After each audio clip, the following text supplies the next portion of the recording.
Welcome on in, Eagles fans, to episode 26 of the No-Huddle Show, our Philadelphia Eagles podcast right here on NJ.com. I'm Joe Giglio. With me, as always, Elliot Shore-Parks and Mark Eckel. And we have a lot to talk about here, unpacking the biggest decision the Eagles have made in a long time and the fallout from it. Doug Pederson is the Eagles head coach, and everyone got a chance to get a feel for him. Yesterday, the Eagles introduced him, and also a whole lot of other news, including Howie Roseman, Jeff Lurie, Sam Bradford. We have a lot to get to here.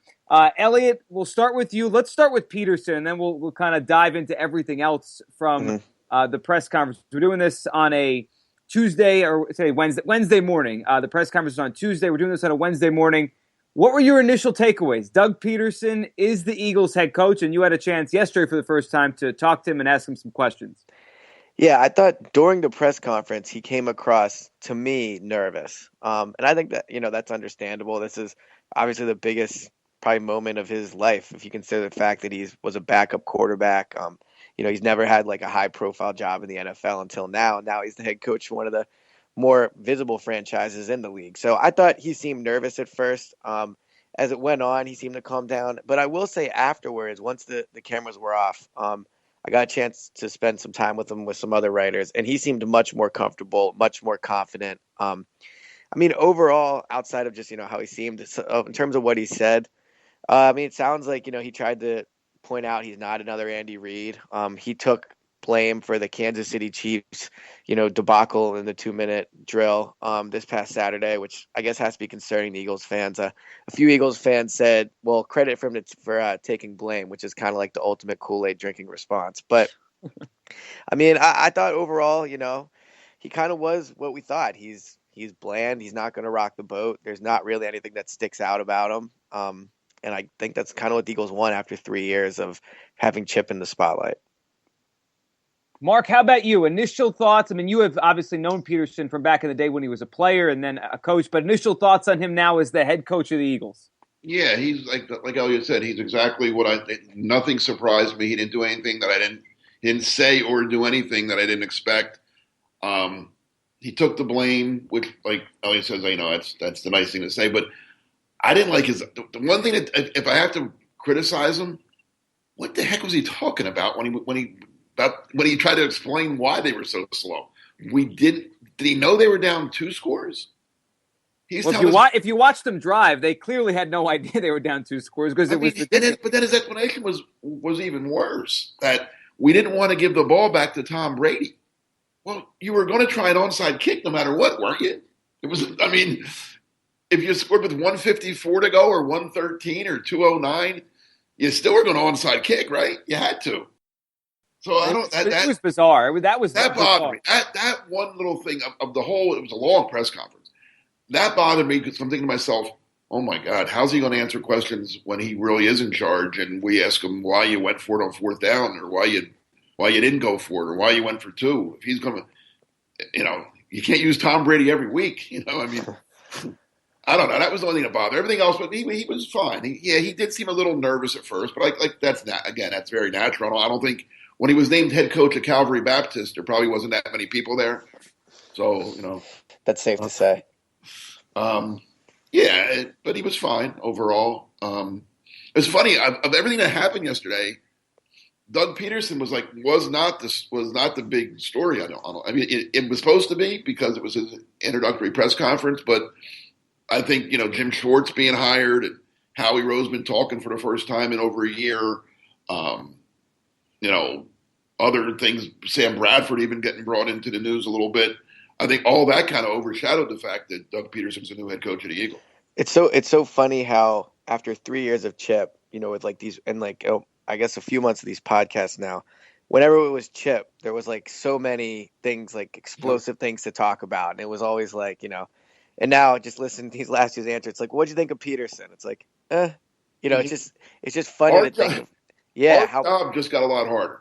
Well, it's just in terms of, and I think, the more I think about why Chip was fired and what the Eagles want now, I think this is what they want. They don't want a guy, who's going to be, the dominant personality in that Novacare complex. And that's what Chip was. He ran everything. And now with Pederson, he's just another one of the guys. He's another one of the dudes in the collaborative effort that is basically Howie Roseman. So we'll see what happens. I know people are tired of talking about Chip, but I just think that's the thing to me that stuck out yesterday is just how like boring it was compared to when Chip, even just the buzz. I mean, it was a packed auditorium, but like there would be 40 reporters at Chip's Tuesday press conference, and now it's like, so we'll see how it goes. But I just thought that was the thing I took away from that yesterday the most. What you just said, Elliot, though, is so telling.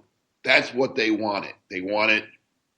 No, they should have wanted the best coach, no matter what his person. And I'm not saying Pederson might not be. He may be the best coach. I don't know. Who knows? Yeah. We'll find out in 2-3 years, I guess, which ones of all the guys hired or not hired are the best. But I think they did what you just said. They went out and found the most dull or the most unlike Chip Kelly instead of just going out and getting the best. Like Hugh Jackson might be better than Doug Pederson, but he might have too much personality for him, or whoever. Tom Coughlin might have been the best. I know that Joe liked him, but he had to. That's not the way to conduct. You know what I'm saying? Like that's not the right way to do it. Find the best guy, this is your head coach. This isn't. I can see if you don't want your running backs coach to have a big. Okay, fine. Your head coach, I don't care about his personality. I want the best guy that's going to win the most games for me. Well, that's the thing they kept kind of pimping yesterday was what a great listener he was, and how respected he is, and all that stuff. And it's like, well, let's hear about what he's actually going to do on the field. Yeah, you know what I mean. And so we've talked about this on the podcast before. Doug Pederson might end up being a great coach. Who knows? And I think the hiring of Jim Schwartz. I know you're not as high on it as I am, but I think that's a good start. I like it. Yeah, but I just think if the defense is good, well, he's got to get a quarterback. There's all these different things, but ultimately, what's going to define his ability to succeed in Philadelphia is not going to be like how good of a listener he is. And so I just think it was funny. That's what they were really trying to promote yesterday. It's just, this guy is such a great listener. He's blah, blah, blah. It's like, well, let's see what he can actually do. Because Chip never listened to anything they said. That's right. Yeah, exactly. They've also, to me, they've kind of already set up the structure to where it's hard to put blame as this thing moves along. Like I think you guys are totally right. They found the best fit, maybe not the best coach. Not that he won't be the best coach, but as far as we could tell right now, it feels like they found the best fit, not the best coach. And just the way they're describing everything with the way they're going to go about business now. Like with Chip this past year was so easy to assign blame or credit when things went right or wrong because he was everything. Now, I mean, like they keep saying, collaborative effort, teamwork, listening. It the Schwartz thing and bringing in a staff. If this Eagles thing fails now under Doug Pederson, it's not really going to be on Doug Pederson because we're not going to even know what it's. We're going to say they all failed because it's not just the coach like it was before. Yeah, and that'll be the interesting thing. If in 2 years, they've only won 9 games or something like that, who is the fall guy? I mean, is this the end of Howie? I mean, do you get rid of Pederson after 2 years? I mean, it's it's that slippery slope where all of a sudden you're the Cleveland Browns and you have a new coach every year and a half. So I just wonder how much rope Pederson is going to have, and really, how do you what's his criteria for success? Is it just going to be wins and losses? Is it all that matters? Because I mean, Chip won 26 games in 3 years, so that wasn't clearly. There's more there when Lurie talks about what he wants from a head coach. So it'll be interesting to see if in 2 years they have only won 5 or 6 games or a total of 10 games, something like that. If he does get a third year, and if other people go with him. You know what? And I just thought of this as you were talking, Elliot. When the Eagles hired Chip Kelly back in 2013, I remember writing a column then just for the paper saying how he reminded me a lot of Buddy Ryan. He was but a little more tactful. He didn't. Buddy said all. I mean, Buddy was wow. I mean, he would call the owner to the guy in France, and he said all kind of stuff. But Chip reminded me of Buddy in a lot of ways, and they both got fired. Chip didn't get fired because they had a bad year last year. They were looking to fire him before the season was over. I mean, Jeffrey let that out yesterday. They were looking, but he got fired because he didn't play their game. He didn't hug the people in the hallway, and he didn't go to the Christmas party, and he didn't do all the little things that Jeffrey thought were important. That's Jeffrey's prerogative. Just like it was Norman Brayman's prerogative to fire Buddy Ryan because he kept embarrassing him in front of the media and whatever. But they didn't get fired. Buddy won what? He made the playoffs 3 straight years after the Eagles hadn't made it in 8 years. Didn't win a playoff game, but still he made it. I mean, he took a bad team and made it pretty good. He didn't get fired because of his record. He got fired because of the way he acted. And I hate to say, I really hope Doug Pederson isn't Rich Kotite.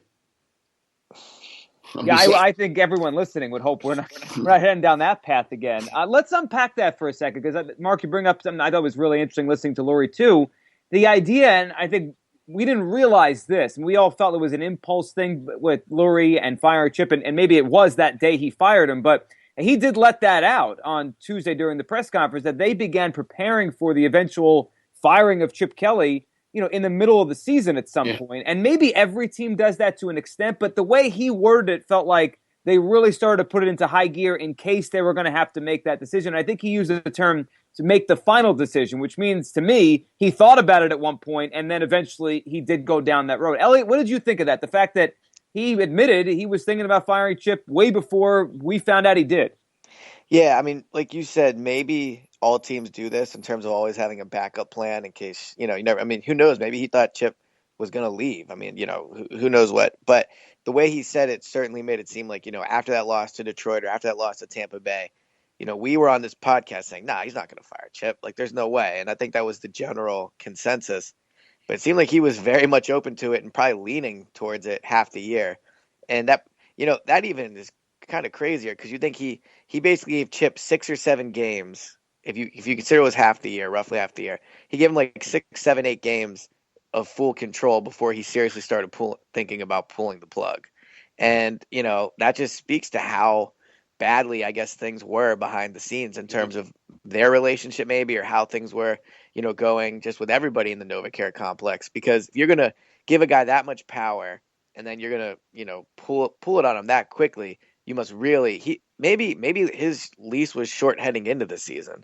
But I was just surprised he admitted that basically halfway through the year, or like a little bit before then, he was already thinking about making the switch. Mark, did that surprise you? Yes, surprised me that he openly said it. Yeah, I've covered a few coaching changes now. Not as many as you would think in 30 years, but a few, and never. When Lurie fired Ray Rhodes, he didn't say, I was thinking about this. We were compiling our list then. No, he fired Ray at the end of the year, just like most coaches. And I don't think most teams. I mean, yeah, if you're 2-14, 2 years in a row, yeah, you're probably looking.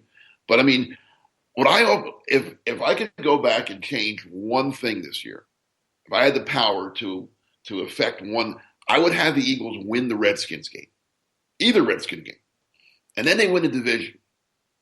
Does he still fire him? I don't know if that answer is definitely no. I don't know either, but you have a hard sell firing a guy that's won 2 division titles in 3 years, don't you?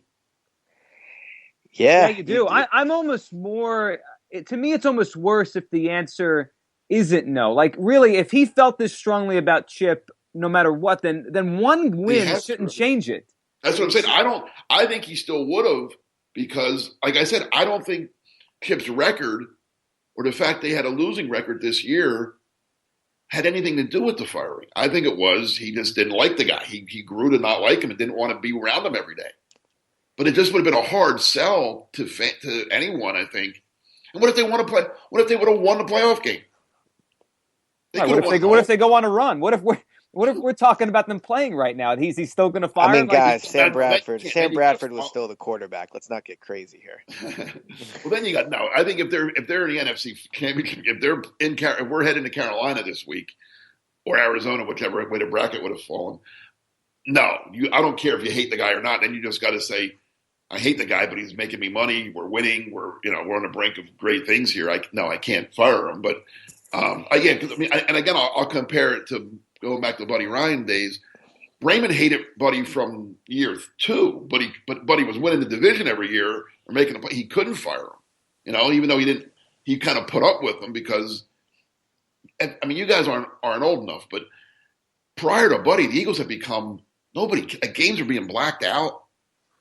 I mean, you can't even imagine what that is now. I mean, every game sold out forever. They got waiting lists.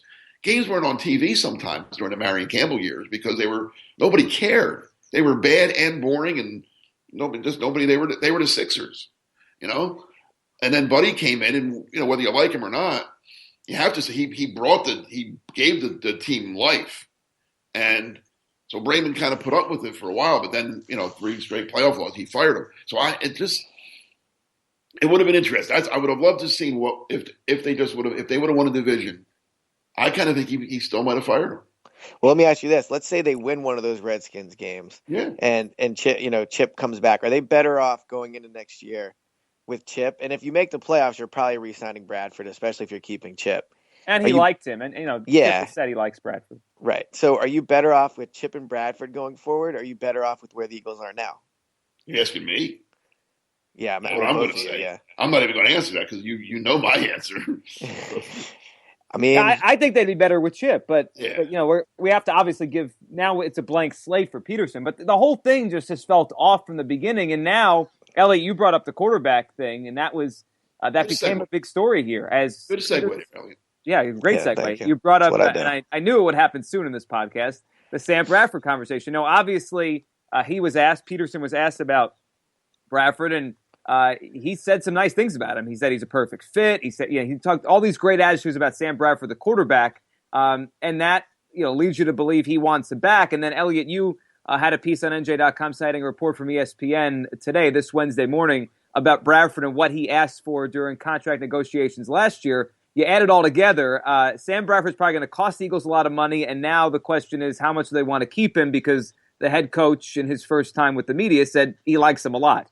Yeah, well, the thing I'll say though, a couple of things. First, I mean, really, what's Peterson going to say up there? I mean, he's going to say nice things about Bradford. You're not going to get up there and say, "Nah, Bradford's not our guy," and just end it right there. You're Right. going to say that, right? So, but I will say afterwards, when he was not at the podium and he was just speaking to a small group of reporters, two things he said really stuck out to me when he talked about Bradford. One, he said when he was talking about Alex Smith, he was asked, what do you like about Alex Smith? What was it that that drew you to him when you and Reed to him when you were with the Chiefs? And he was like, look, Alex Smith, you can call him a game manager, whatever you want, but he takes care of the ball and he has a good win-loss record. And yeah, that is what he said. Yeah, right. So to me, So that he really hates Bradford. Yeah. well, but to me, that just speaks to. I thought that was not a shot at Bradford, but it was a little inside look at what he thinks or what he's looking for in a quarterback. And then another thing was, I asked him about Bradford, or I forget what the exact question was, and he mentioned something about how the salary cap is obviously going to play a role when deciding who the quarterback is. Bingo. Yeah, so I thought those two things were much more telling than anything he said up at the podium, in terms of what they think of Bradford. I mean, I think if Bradford wants to take a huge discount to stay here, or maybe they can agree on like a 2-year deal or 3-year deal where the Eagles can get out of it, and it's maybe $12 million a year. I think there's a chance Bradford stays. But I don't think there's any way Bradford's going to take that deal because I don't think he wants to be back here, number one. I don't think either side is very interested in a reunion. So, like, maybe it happens, but I don't think I would be surprised if he's back. And I would be absolutely stunned if he's back at $25 million a year or even anywhere over 18. Yeah, Ellie and I don't agree on everything all the time, although we kind of wear on each other now a little bit. But yeah, there's no way, Brad. I mean, if you add everything up, Bradford's not back here. I mean, here's the basic choice, and I had this debate with a lot of people yesterday that think they have to bring Bradford back. Well, here's your choice. If you bring Brad, the way the Eagles' salary cap is, they're not that far. They don't have a lot of cap room when you consider that they don't have a quarterback signed. Whether it's Bradford or they're going to be about 16 to 18 million under, depending on what the final cap number is, unless it goes sky high. But I don't think if you bring Bradford back for what he's probably going to get, then you're not doing anything else. So if you're happy with Bradford and what you have, and then some draft picks, okay, then that's fine. But don't expect them. Don't complain that they didn't go out and sign a guard or they didn't add anybody to the defense that's free agent wise, and don't complain that they lost Vinnie Curry and Walter Thurman and Cedric Thornton and Nolan Carroll and all their free agents, because they're not going to be able to afford it. If you give Bradford what he's probably going to get, a fair market price, $25 million is crazy. If he thinks he's getting $25 million, he's crazy. He's just absolutely crazy. But 18 was fair market, I guess, 19, whatever. Then you're not doing anything else. So the Eagles' choices are keep Bradford and nobody else, or let Bradford go, keep a couple of guys that you want from your own free agent list, add a guy here or there, and we'll see. We'll maybe draft a quarterback or do it. We'll see how that goes. And that's the choice. It's a hard choice. But what does that say about what do you think? What do you guys think that says about the expectations for Pederson and now in this new regime year one? Because let's say Bradford leaves and all those things you just said, Mark, leads Bradford out the door. Without Bradford, and we all know he's not great, but he's obviously competent at this point, and he's a veteran. If you don't have Bradford and you have a rookie, or you have Sanchez or whatever, some guy holding the torch. It's 99 all over again. Right. Well, in that case, you throw in the fact they gave him a 5-year deal. Right. Will they kind of sell low expectations, or will we sell low expectations for year one if they don't give him a quarterback like Bradford? I mean, not that there will be high expectations, but you know where I'm getting at. Well, no, I think the point is good that if they give Bradford some kind of big deal where it signifies like this is the guy we think is our quarterback, and then a year and a half in, they're like 3-13, or they're not doing well. 7-9, say. Right. Well, but my point, I guess what I'm saying is when you talk about expectations with Pederson, we touched on this a little earlier in the podcast in terms of like what will define whether he's doing a good job or not.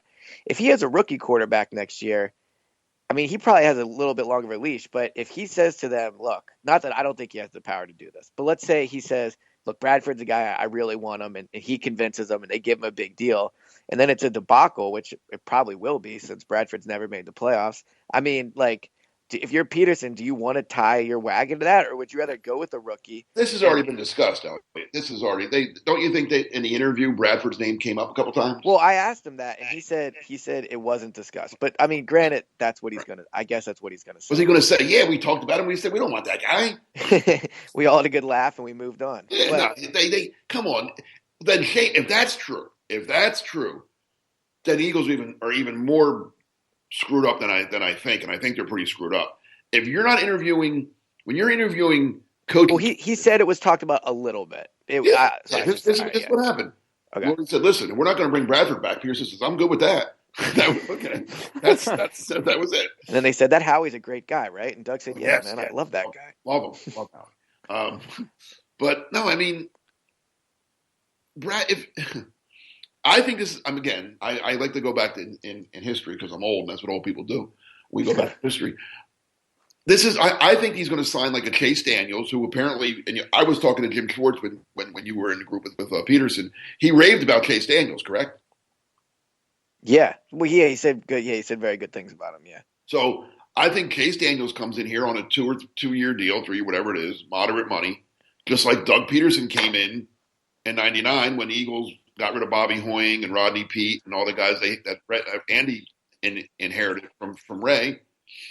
And then you draft whoever you feel the best quarterback is at 13, or if you have to move up a couple spots, whether it's Paxton Lynch or Jared Goff or the kid from North Dakota, Carson Wentz. I don't know, whoever they think. That's their job to figure out who they think's the best. And you go forward. And Daniels will start most of the year, if not all the year. And then you turn it over to the kid, and then let's see what happens. And that may be the way they go. He finds his Doug Pederson, and like you said, it could be 1999 all over again. They go. I'm almost. I mean, I'll be really surprised if they go any other way than that. Right, and that would mean a rookie quarterback or a young quarterback, and that would obviously set up a long-term thing here rather than expectations in year one. Next year you do what you can, right? I mean, you don't want to be 2-14. You never want to be 2-14, but you want to be competitive. You want to. In the NFC East, you can be. You don't have to be real good to be in that race. Well, let me ask you guys this. I was thinking about this driving back from the press conference yesterday. Like, I've been in the camp of saying this team is not going to be good next year, and right. But so then I was thinking about how could they be good? Like, if you told me the Eagles won the NFC East next year, how would that happen? Tony Romo got hurt again. Well, but here's what I came up with, and you tell me how unrealistic you think this is. All right. The first component would be Jim Schwartz makes a defense really good. And he's had some good defenses over the years, so that's not impossible. And they were really good half the year last year. They just imploded at the end. And I was never a big believer in the whole Chip's offense hurt the defense. But the further away from the season we get, I've talked myself into that a little more. So if you think the combination of Chip being gone and Jim Schwartz being here over Billy Davis, and maybe the switch to the 4-3, I don't know how much that helps or hurts, but maybe that. I mean, do you think the Eagles' defense could be a top 10-ish unit? I mean, they know how to produce turnovers, at least they have the past 3 years, and they do get after the quarterback. So is that really unrealistic to think they could have a top 10 defense? Yes, I think it. I'd settle for top half. I wouldn't go top 10. Okay. Again, let's see what they add to it. As Right. it stands right now, no, I don't think they're a top 10 defense. And Well, you better sign Vinny Curry, Walter Thurman. You have a chance of losing 2 of your, if you go 4-3, 2 starters. yeah, no, right. Let's say they're both back. But here, what I was going to say was, I think if the defense can be considerably better, and as much as I think DeMarco Murray was not a good player last year, obviously, and I think some of the things about with Chip in the locker room, I don't think was good that he did. But if they do commit to rerunning the ball with him next year, I mean, maybe they do win by running the ball, having a good defense, and just what's this 1997? All right. I'm just saying. What's that waiting for? You win. I don't know. Ball. Driving back yesterday, I was kind of convincing myself into thinking maybe the team won't be as bad as we all think. But maybe. I mean, I don't think they're going to be 2-14 bad. You think they could win 9 games? No, I made a guy bet that they wouldn't win 9 games. It's funny that the question I think is going to become off of what you're saying, Elliot, is because all summer long we talked about it. Other people talked about it. The Eagles have a lot of talent. They have Chip, That's and right, obviously right. maybe we overrated the talent, and obviously the whole Chip thing went the wrong way. We overrated the quarterback. We overrated the quarterback, right? You did. You certainly. No, everyone did. After that Green Bay game, I did. felt I well, was a part of that. then. I agree with that. But my point was, but now it's gone the other way. Right now, to a lot of people, they don't have any talent. The answer is probably somewhere in the middle. So to answer your question, if Schwartz does a great job and the 4-3 is what they really are meant to be, and Pederson could really coach, I mean, I wouldn't bet on the Eagles being good next year, but I could see where your mind was kind of going on your car right there. Right. I mean, just tell me, you didn't finish. We interrupted you, Ellie. I'm sorry. So the defense is Schwartz has this defense playing great. They're getting sacks and calls. They're running the ball well. And Murray's going for 1,500 yards or whatever. He's great. Who's handing the ball to Murray? Well, I guess where I was going to go with it is, then I think you just get a guy in there that'll just Chase Daniels. Yeah, to Chase Daniel, yeah, and just get a guy in there and just have short. I mean, Kyle Peterson said yesterday, like short throws, not going too vertically. I mean, the Chiefs last year were at the bottom 3 in the NFL in terms of passes down the field. So they that's not something they do. So I think you just get a guy in there, like not Sanchez because he turns the ball over, but a guy in there that Chase Daniels. That's the guy. Right, that could be the guy. But I mean, I don't. I'm telling you, that's the guy.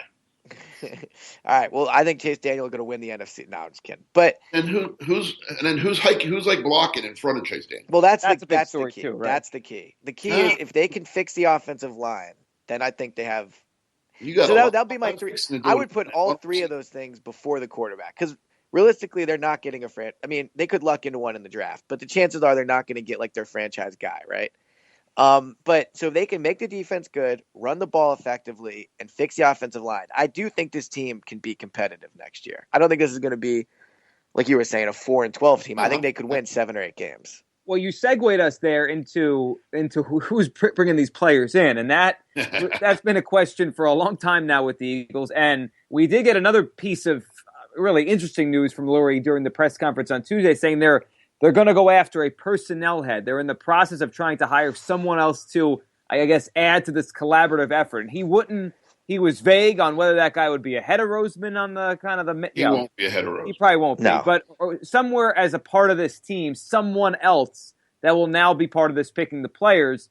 Did that surprise you guys? Mark, we'll go with you on that because we've been wondering for a while, why don't they do this? And now I guess we'll wonder for the next couple of weeks until they hire someone, what kind of person are they going to bring in here? I know it doesn't. I was told from the beginning that Tom. See, I wanted to ask Jeffrey this, and then I never got the mic. I hate those when they pass the microphone around kind of things because I'm looking for it, and that's and then it was over. I wanted to ask Jeffrey, does he plan on having this guy in place like in the next couple of days, or just going to be like an after the draft? Because most personnel, like how coaching firings always happen like right after the season. Most personnel firings and hirings come after the draft because it's going to be hard. Like unless they're hiring somebody that's not employed right now, nobody from whatever team is going to let their guy leave now to go to the Eagles because they just don't. If I work for the Seattle Seahawks, now I'm their number 3 guy or whatever I am in any organization scouting wise, and I have all my draft information that I've done for Seattle. They're not going to let me go and take all my knowledge with me to the Eagles that they kind of paid for. You know what I'm saying? Right. That just doesn't happen. So, but I was told from the very beginning that Tom Donahoe, who we joked about on a prior broadcast, his age, he was just keeping the seat warm. He's not the long-term personnel guy here. He's kind of doing Jeffrey a favor, keeping things going, like, East-West Shrine game. And I'm assuming he's down there now because I didn't see him yesterday and everybody else was at the NovaCare. So, he'll probably be at the Senior Bowl. But yeah, the guy they're bringing in is going to replace Tom Donahoe, who will go back to being just an advisor or consultant, whatever title they want to give him. So yeah, that's what I see happening. The way I view the front office, the more I learn about it, the more they talk about it, is it's going to be Howie's making all the important calls, and his title isn't going to be GM. So what they'll do is they'll bring in a personnel guy, and they'll say he's going to handle the day-to-day stuff. And to me, so they'll have it come across as if he's going to have a very important job. But to me, the day-to-day stuff is basically going to mean like filing the paperwork off the decisions Howie made. Like Howie's going to make all these decisions, and Pederson's going to have some input. I mean, Pederson said yesterday, and this was off the podium again, someone asked, does he have control over the final 53?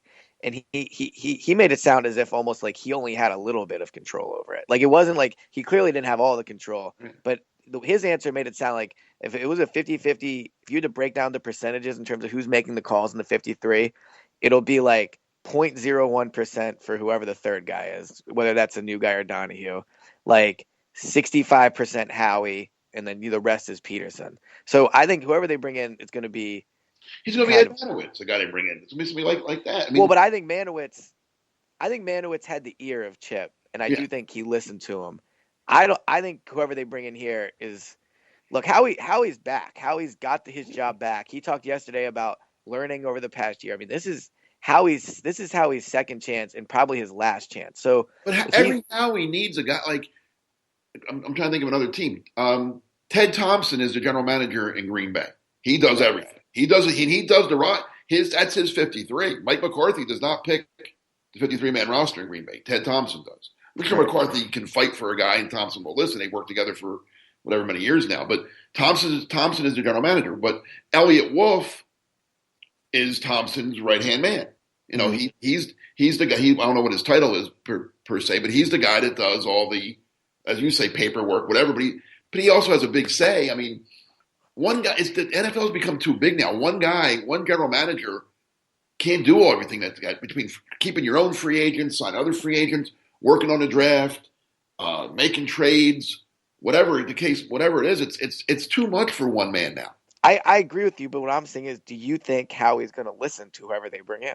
That's my point. Well, listen in what way? I mean, if Howie says we're drafting this linebacker from Louisville, and the guy says, I don't know, we don't want him, Howie. We want the linebacker from Florida State's way better.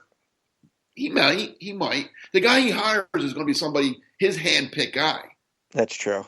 So to me, this is on Lurie to set the structure in terms of what everyone does, right? Like if this guy, and that's why it was disconcerting to me, and I'm sure you guys remember the line. Lurie had a line in there. Someone, I think it might have been Jeff McClay. Someone was pressing him on something yesterday about accountability.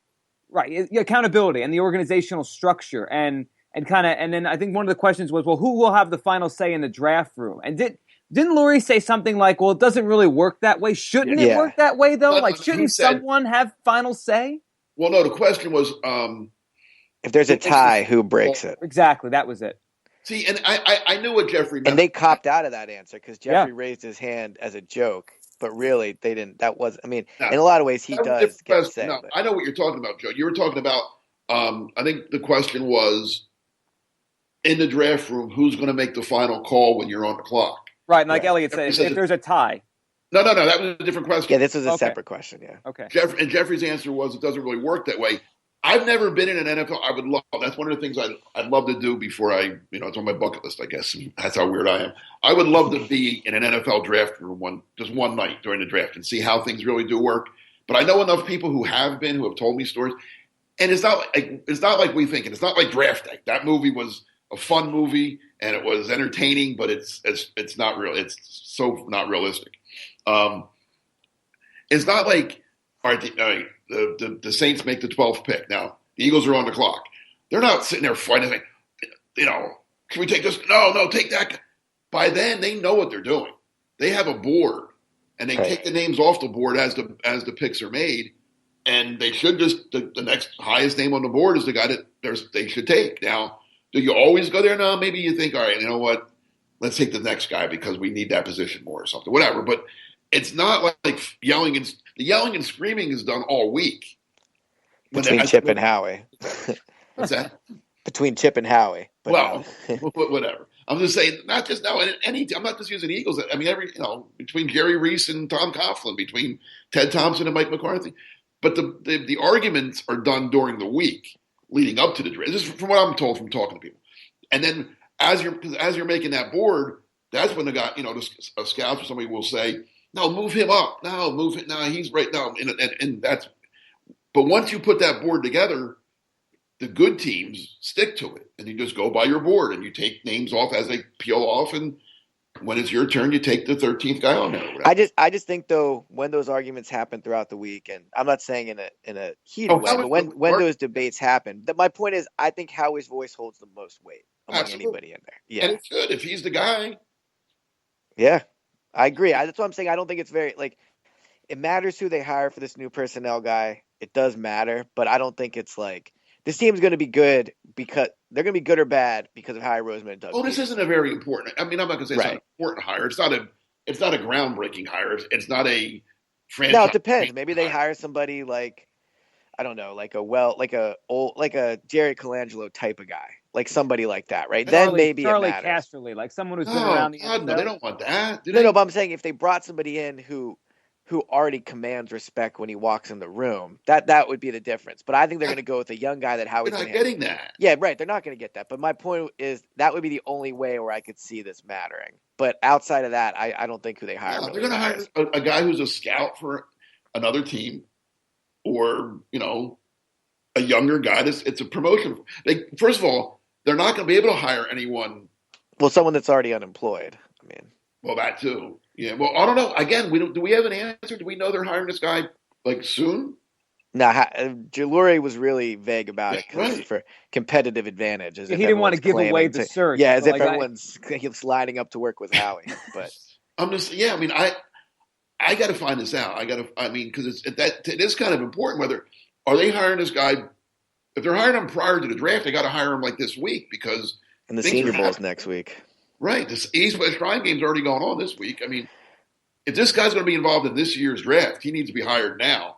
And then they're hiring a guy that doesn't have a job because like I said, no team is going to let one of their guys leave. Look at last year when Chip was trying to find his guy, and they ended up promoting from within because nobody. Right. That's true. So this is going to be fascinating to see when and who this person is. This guy could be promoted from within. Don't rule that out. There could be a scout in their system now that they like, and they move him up. Yeah, could be. Just give him a different title, right? And then there you go. You add someone else. He moved up from regional scout to whatever title they director of personnel, whatever they call him. All right, last couple things before we wrap up this episode. Let's circle back to Pederson and a couple things I want to get you guys' opinion on before we wrap up. We'll get to the staff because that's being assembled as we speak here. We already got a couple thoughts on Jim Schwartz. What did you guys think about the idea of Pederson calling his own plays, which I believe he said he's going to do as the head coach? Obviously, he's an offensive guy. Elliot, on Pederson calling his own plays, not so much your thoughts on him as a play caller based on what he did with the Chiefs, but just just in theory, doing that as a head coach. Some guys do it, some guys don't. Mike McCarthy does it. I think McAdoo's going to do it, but not everyone does it. He better do it. Well, what else is he going to do? He's not going to be coaching the defense. He's going to go around and hug everybody. With Chip, he actually had big influential say as to what was going on in the building. Everything with that building was Chip. I don't think that's going to be the case with Pederson. So, yeah, he better call plays. This is his team. This is, I I think it's a good idea for him to call plays. This is the guy you wanted. This is the head coach. Yeah, he should absolutely be calling plays, in my opinion. Yeah, I would have been very surprised if he said no, he wasn't going to call the plays. I mean, he learned from Andy. Andy always called plays until the end when he let Marty do it sometimes. But no, I would have been stunned, and then that would have really made whoever the offensive coordinator is going to be a really, really important hire and a big decision. Now it's not so much. Right, and now the rest of the staff comes together. We're hearing about. Can I get a little shout out for John DeFilippo? Yeah, absolutely. Talk about him. He's going to be becoming the quarterback coach, right?